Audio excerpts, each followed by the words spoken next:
श्री गणेशाय नमः। आज हम पढ़ेंगे भगवान विष्णु के विविध अवतारों का वर्णन।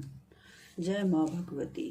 भगवान विष्णु ने शुक्राचार्य का श्राप सत्य करने के लिए किस प्रकार अवतार धारण किए। व्यास जी बोले, राजन, जिस मनवंतर एवं जिस युग में भगवान श्री हरि के जैसे जैसे अवतार हुए उन सबको मैं बतलाता हूँ, सुनो। नृपवर चाक्षुष मनवंतर में भगवान श्री हरि का धर्म अवतार हुआ था। उस समय वे धर्म नामक ब्राह्मण के पुत्र होकर नर और नारायण नाम से धरातल पर प्रसिद्ध हुए थे।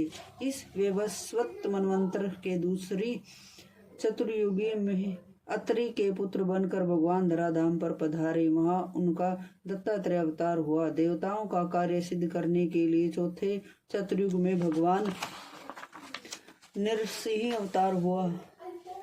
श्रेष्ठ त्रेता युग में बलि का शासन करने के लिए भगवान ने वामन रूप से वसुंधरा को पवित्र किया। 19वें युग में त्रेता में भगवान श्री हरि का परशुराम अवतार हुआ था। राजेंद्र त्रेता युग में भगवान का राम अवतार हुआ और भगवान श्री हरि के अंश से जिन महाबली नर और नारायण का भूमंडल पर पहले अवतार हो चुका था, वे ही 28वें युग में द्वापर में पुण्य धराधाम पर पधारे। नर अर्जुन हुए और नारायण श्री कृष्ण। तदनंतर राजा जन्मेजय ने सब प्रकार के संदेहों का निवारण करते हुए भगवान श्री कृष्ण अवतार की कथा विस्तार पूर्वक सुनने की श्री व्यास जी से प्रार्थना की। व्यास जी कहते हैं, जन्मेजय पृथ्वी को भार मुक्त करना तो निमित्त मात्र था। योग माया का विधान मानकर भगवान विष्णु धरातल पर प्रकट हुए थे। प्राचीन समय की बात है। यमुना ने मनोहर तट पर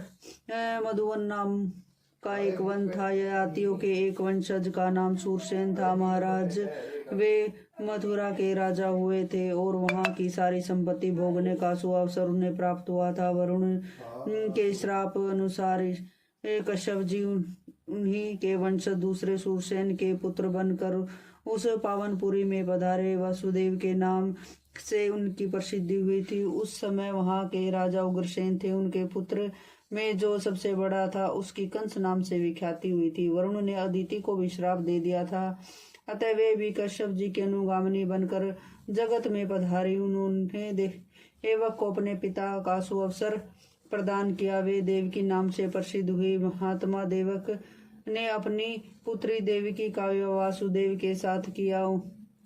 उन्हीं के पुत्र के रूप में श्री कृष्ण का अवतार हुआ। कंस आदि अनेक राक्षसों का वध करके पृथ्वी का भार हल्का किया और द्वारिकापुरी बसाई। बोलो भगवती मैया की जय हो।